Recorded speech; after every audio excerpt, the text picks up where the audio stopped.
Hello बच्चों, let's read this question. The question says, assertion A, reactivity of ketones is more than aldehydes. Reason are, the carbonyl carbon of ketones is less electrophilic as compared to aldehydes. तो हमको यहाँ पे question में दोनों statements दिए गए हैं और हमको फाइंड आउट करना है कि ये दोनों स्टेटमेंट्स करेक्ट है कि नहीं, और जो दूसरा स्टेटमेंट है वो पहला स्टेटमेंट का रीजनिंग है कि नहीं। तो इस क्वेश्चन का की कंसेप्ट हम देख लेते हैं क्या होगा। इस क्वेश्चन का की कंसेप्ट होगा reactivity of ketones versus aldehydes.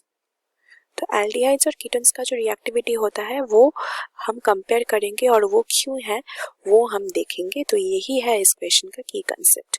तो पहले हम देखते हैं कि ये जो कीटोन है उसका स्ट्रक्चर क्या है। कीटोन का स्ट्रक्चर ऐसा है, ये सी डबल बॉन्ड ओ, यहाँ पे एक आर ग्रुप है और यहाँ पे एक आर ग्रुप है, ये है कीटोन। और एल्डिहाइड कैसा होता है, यहाँ पे सी डबल बॉन्ड ओ है, यहाँ पे एक हाइड्रोजन है और यहाँ पे एक आर ग्रुप है, एल्किल ग्रुप। तो ये है हमारा एल्डिहाइड।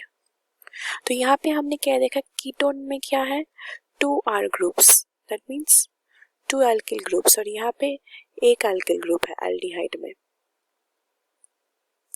तो एल्किल ग्रुप क्या होता है हम जानते हैं। एल्किल ग्रुप जो आर है ये होता है इलेक्ट्रॉन डोनेटिंग होता है। तो अगर ये इलेक्ट्रॉन डोनेटिंग होता है तो यहाँ पे हम देख सकते हैं कीटोन में जो कार्बन है यहाँ पे ये इलेक्ट्रॉन डोनेटिंग ग्रुप हो गया, दोनों आर्ट से ये इलेक्ट्रॉन डोनेटिंग हो रहा है। तो ये कार्बन में जो डेल्टा पॉजिटिव चार्ज आएगा ये ज्यादा होगा इस एल्डिहाइड में जो डेल्टा पॉजिटिव है उससे, क्योंकि यहाँ पे क्या है, यहाँ पे एक इलेक्ट्रॉन डोनेटिंग ग्रुप है। तो ये एक इलेक्ट्रॉन डोनेटिंग ग्रुप से ये कार्बन में एक डेल्टा पॉजिटिव चार्ज आएगा, पर यहाँ पे दोनों आर ग्रुप्स की वजह से यहाँ पे डेल्टा पॉजिटिव चार्ज आएगा। तो ये जो डेल्टा पॉजिटिव है और ये जो डेल्टा पॉजिटिव है ये ज्यादा होगा।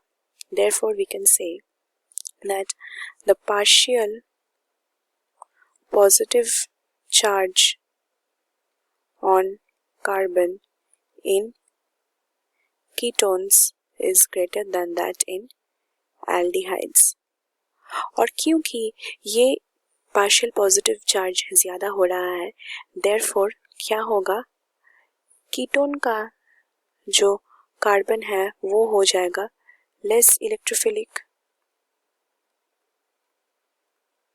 क्योंकि यहाँ पे डेल्टा पॉजिटिव चार्ज ज्यादा हो रहा है। Delta positive charge becomes more and due to which this becomes less electrophilic. तो कीटोन का जो कार्बन है वो लेस इलेक्ट्रोफिलिक है।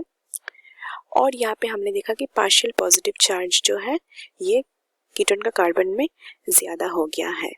तो यहाँ पे क्या होगा, इसके कारण जो कीटोन होगा ये हो जाएगा लेस reactive than aldehydes।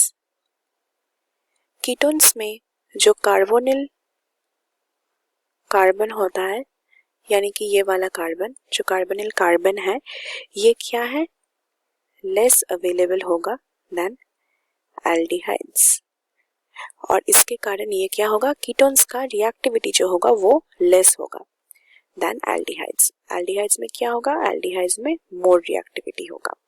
तो हमारा जो पहला स्टेटमेंट दिया गया था कि reactivity of ketones is more than aldehydes, ये गलत है। तो हमारा असर्शन गलत है। और रीजन बोल रहा था कि the carbonyl carbon of ketones is less electrophilic as compare to aldehydes, ये हमने देख लिया था कि कार्बन ये लेस इलेक्ट्रोफिलिक है। तो ये दूसरा स्टेटमेंट हमारा है ट्रू। देयरफॉर हमारा करेक्ट आंसर क्या होगा, option D, that is assertion A is incorrect but reason R is correct statement. So that's the final answer for this question. Hope you have understood it well. Best of luck.